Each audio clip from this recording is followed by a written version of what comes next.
I'm Marissa Vicario, founder of Marissa's Wellbeing and Health and the creator of the Total Reset Healthy Eating Plan.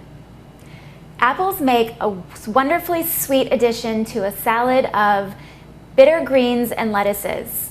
Today I'm going to be making a leafy green salad with apples. To start, we'll need 1 cup of spinach, 1 cup of radicchio, half a cup of alfalfa sprouts, 1 Granny Smith apple sliced, and 1/4 cup of toasted pumpkin seeds. Toss this all together. Next, we're going to start on our salad dressing. We'll need 2 tablespoons of balsamic vinegar, 1 heaping tablespoon of Dijon mustard, 1 clove of garlic minced, and some sea salt and black pepper to taste.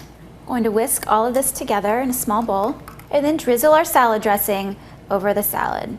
Finish it up by tossing everything together once again and serve it in a large salad bowl. And there is your leafy green salad with apples.